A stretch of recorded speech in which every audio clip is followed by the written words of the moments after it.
Mu musango guno omugagga Bazale Godfrey yawola omukyala Nalule geturudi ensimbi obukadde 5 ezamulema okusasula n'asalawo okumutwala mu kkooti nga kw'otadde n'okusaanyaawo ebintu bye. Before the matter comes to court, we cannot intervene in it. We only deal with what is brought to court, and that is what we decide on. Okay, we are not in court.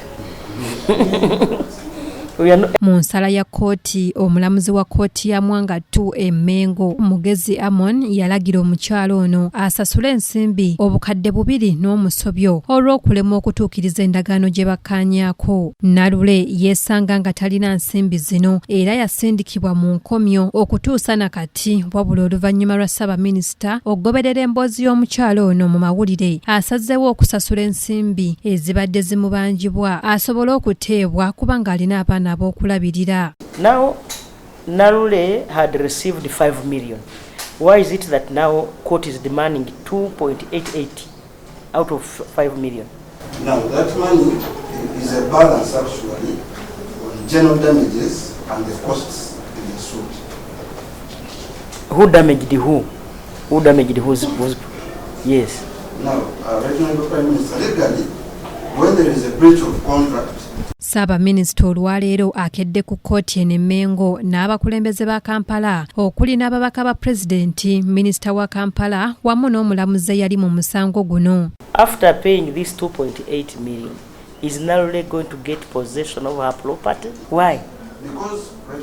Because Nalule is in prison for not paying 2.88. Where does the property come in now? But now, the contract between Nalule and the Bazale is null and void.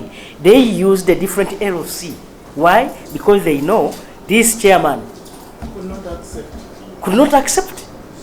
And there is no land you can buy in namugoona, even if it's a kitiyo, even if it is a spade of soil, you can't get it at 5 million. Omulamuzi Mugezi Aaron abuuziddwa okumanya obanga yamanya ku bikwata ku ttaka ly'omukyalo ono nga kigambibwa nti lino abatuuze be baalisonda ku lw'abaana oluvannyuma lwa bba okufiira mu kabenje. Nalule is not the rightful owner. The villagers who brought Mabugo bought this land in the names of the children. Are you aware? So Nalule had nothing to say. Secondly, Nalule cannot read and even write. So this agreement was made for her and forced her to put a thumbprint. Ssabaminisita awezenga bw'agenda okufiirawo okulaba ng'omukyalo ono addizibwa ettaka lye era n'alagira omukyalo ono okuteebwa okuva mu kkomera mu bunnambiro. So if she's paying 2.8, which I have paid already, is she still losing the house? Where are you donating the house? There I will die there. Me and you will die on that house. I'm telling you. This is very unfair. Era ono yeeyamye okuyamba ku mukyalo ono okumufunira ekyokukola. Gali nti kkooti yasalawo enyumba bagitwale. Naye okusinziira ku facts, oyo mukulu Bazale yakozesa LC ng'abuuse nga 2. Endala ekyo kiraga nti waliwo eddibwa awo. Mukulu Bazale yayonoona malicious damage, ebintu by'ono omukazi.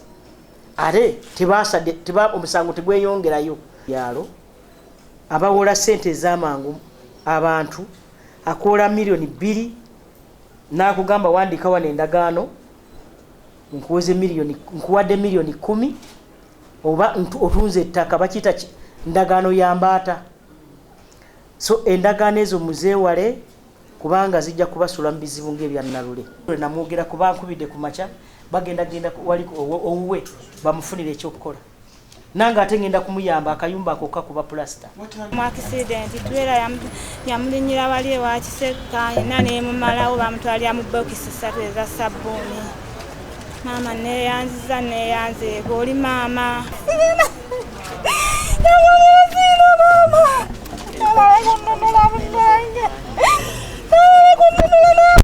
Nalule ayimbuddwa era n'atwalibwa mu maka ge namugoona ng'asanze abatuuze bamulindiridde dda musanyu. Yambeereddewo budde bwonna teryambeereddewo. Yoona mbeereddewo. eyo yawaguza n'ayingira Luzira prison n'agamba Nabanja nga nze nkola mulimu ki nga nze nga bamama b'eggwanga bali bwe bati. Yayingidde mu Luzira n'alaba abakyala abalimu nabo yabasuubiza okubayamba era n'agamba ajja kuddayo ku Lwokusatu bw'anaaba asobodde. Neeyanziza nnyo neeyanzeege neeyanziza sina na kyakwogera wabula neeyanzeege ne Luzira nakozeeyo erinnya nganze Nalule naye nzaani. N'abakyala w'ekyalo kino Nakonde Christine agambye nti omugagga ono naye atandise okumutiisatiisa okumutuusaako obulabe okuva lwe yayingira mu nsonga zino. Ate nkola ebyanga ate nze tebantiisatiisa kankubulyeko ssebo ow'ekitiibwa mukama wange. Nze nasiwaako ku mulembe gw'Obote nga nkyali mwana ku muto n'ensula mu mirambo. Ebyo bye bantiisatiisa nze sirinayo kye batiisatiisa. Buli ayagala okukola kyayagala okukola ajja akikole Katonda naye ajja amubonereza. Omubaka wa pulezidenti e Lubaga Anderson Burora abaddewo era ng'agambye nti abantu balina okwegendereza abantu be balonda okulabira ddala oba nga basobola okubayamba mu mbeera nga zino.